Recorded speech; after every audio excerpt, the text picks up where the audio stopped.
आज की बड़ी खबर, कनाडा में नेतन्याहू पर गिरफ्तारी की तलवार।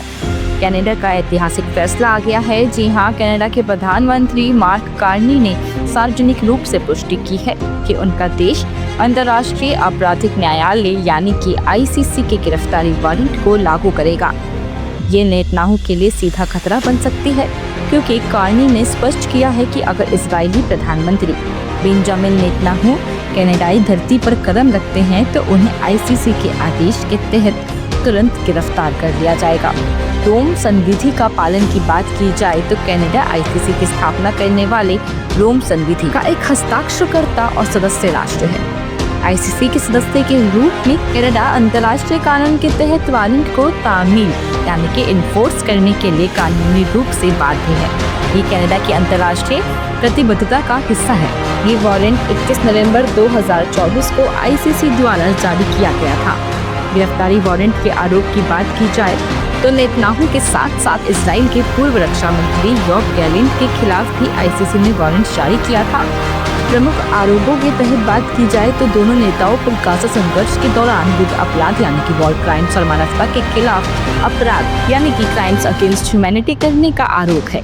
साथ ही में वारंट में सबसे गंभीर आरोप में से एक ये है कि उन्होंने गाजा में भुखमरी को युद्ध के हथियार यानी कि स्टार्वेशन एज अ वेपन के रूप में इस्तेमाल किया।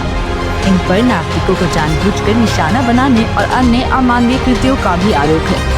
ICC की जांच विशेष रूप से 7 अक्टूबर 2023 के बाद गाजा में हुई इजरायली सैन्य कार्रवाइयों पर केंद्रित है। अंतर्राष्ट्रीय प्रभाव की बात की जाए तो कनाडा के इस बयान को दुनिया भर की मानवाधिकार संगठनों और अंतर्राष्ट्रीय कानूनी विशेषज्ञों ने खुले दिल से प्रशंसा की है। कई लोगों ने इस अंतर्राष्ट्रीय कानून और जवाबदेही की सर्वोच्चता की दिशा में एक महत्वपूर्ण कदम बताया है। इस घोषणा से इजराइल में गहरी चिंता और नाराजगी है, जिसने राजनीतिक संबंधों में तनाव बढ़ा दिया है। इजराइल ने ICC के आरोपों को सिरे से खारिज करते हुए इन्हें यहूदी विरोधी और निराधार बताया है। कनाडा अब अपने कानूनी दायित्वों और इजराइल के साथ अपने महत्वपूर्ण राजनीतिक संबंधों के बीच एक जटिल संतुलन बनाने की कोशिश कर रहा।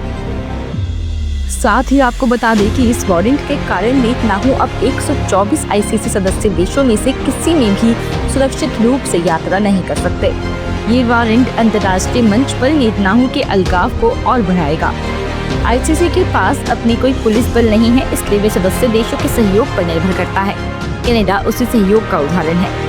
पूर्व रक्षा मंत्री योव गैलेंट की अंतर्राष्ट्रीय यात्रा पर भी ये वारंट समान रूप से लागू होता है। ICC ने हमास के शीर्ष नेताओं के खिलाफ भी इस संघर्ष के संबंध में वारंट जारी किए हैं। इजराइल ने इन वारंट के खिलाफ ICC में अपील की थी, जिसे अदालत ने नामंजूर कर दिया। इजराइल का मुख्य सहयोगी अमेरिका ICC के सदस्य नहीं है और उसने इस वारंट को मानने से इनकार कर दिया।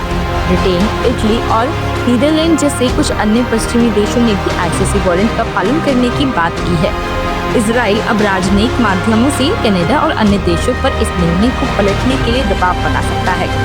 तो अब बड़ा सवाल ये है कि क्या नेतन्याहू किसी ICC सदस्य देश की यात्रा करने का जोखिम उठाएंगे।